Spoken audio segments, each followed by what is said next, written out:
Assalamualaikum warahmatullahi wabarakatuh. Perkenalkan, nama saya Khairul Ikhwandari dengan NIM 2205030488, Prodi Teknik Industri, Fakultas Teknik, Universitas Samudra.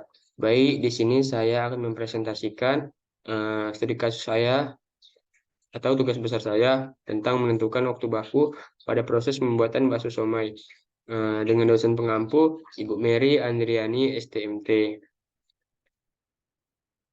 Baik, langsung ke pendahuluan. Adanya kuliner bakso somai di Kota Langsa tidak lepas dari peran pendatang dari berbagai penjuru Nusantara. Meskipun bakso somai bukan kuliner khas Kota Langsa, namun masyarakatnya menyukai rasa somai. Bentuk somai bermacam-macam. Ada yang berbentuk bulat yang terbuat dari adonan ikan dan sagu. Juga ada yang berisi telur dan dari sayur kol yang dilumuri bumbu somai.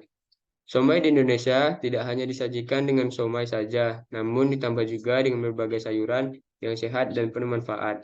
Menu tambahannya itu mulai dari kentang, kol, pare, tahu, hingga telur ayam. Kadang di dalam menu somai juga dimasukkan otak-otak dan pangsit yang membuat kaya rasa.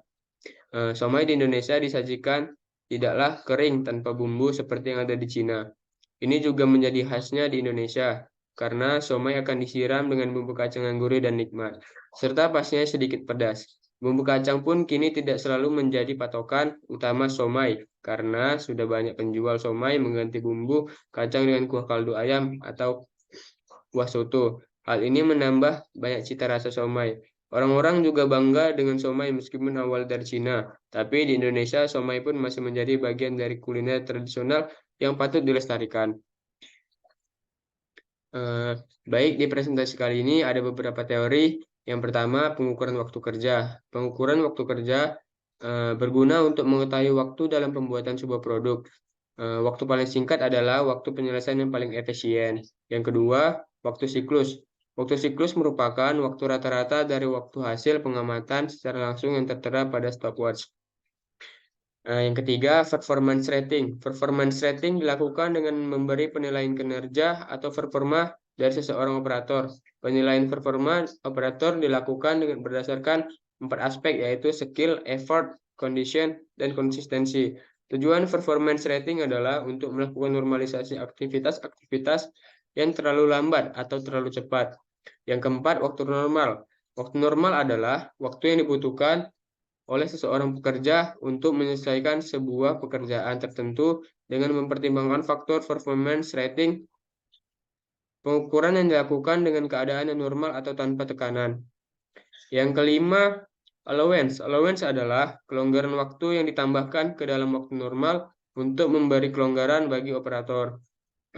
Yang terakhir, waktu baku. Waktu baku adalah waktu yang dibutuhkan oleh seorang pekerja untuk menyelesaikan sebuah pekerjaan tertentu dengan mempertimbangkan beberapa faktor. Bukan hanya faktor performance rating, tetapi juga melibatkan faktor lain. Faktor lain yang dilibatkan dalam proses perhitungan adalah faktor allowance.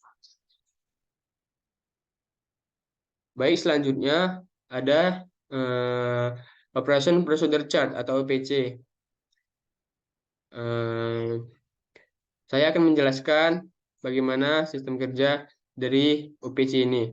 Yang pertama, mengumpulkan bahan-bahan seperti bawang putih, bawang merah, bawang prei, daun seledri, kemudian dikupas dan dicuci bersih. Kemudian adonan bakso tepung dilanjutkan dengan dicampurkan dengan daging adonan.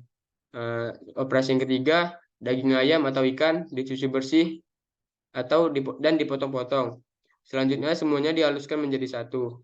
Setelah semuanya dihaluskan menjadi satu, dilanjutkan dengan memberi bumbu-bumbu seperti kecap, minyak goreng, garam, kuah kari, dan kuah soto. Kemudian dicampurkan dan memasukkan kulit pangsit. Setelah dicampurkan semuanya, dilanjutkan dengan direbus secara bersamaan, kemudian disajikan. Selanjutnya, peta aliran proses atau FPC.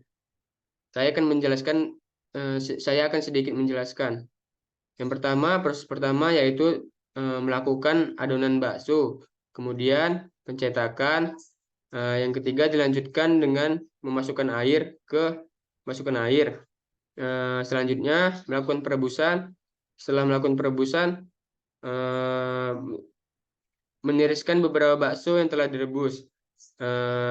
Dilanjutkan dengan mendiamkan bakso hingga dingin. Setelah dingin, pemberian bumbu. Setelah pemberian bumbu, dilanjutkan dengan pemotongan bakso dan tahu dan beberapa pangsit. Selanjutnya pemanasan kuah. Setelah pemanasan kuah dilanjutkan dengan merebus mie. Setelah merebus mie, memasukkan kuah. Setelah memasukkan kuah, dilanjutkan dengan pengemasan. Berikut adalah data-data atau hasil dari pengumpulan dan pengolahan data. Seperti yang dilihat, hasil yang diperoleh X bar yaitu 17,53, To-nya didapatkan hasil 10,65, BKA-nya 38,83, dan BKB-nya 3,77. Berikut adalah gambar dari diagram kontrol chart-nya. Kesimpulannya, berdasarkan uraian permasalahan dan pembahasan yang dilakukan, dapat diketahui lama waktu baku yang diperlukan dalam proses produksi bakso siomay sebesar 17,53 menit. Lama waktu tersebut didapatkan dari kumulatif waktu baku pada setiap proses pembuatan bakso hingga sampai ke tangan konsumen atau pendistribusian. Sekian dari saya. Terima kasih. Wassalamualaikum warahmatullahi wabarakatuh.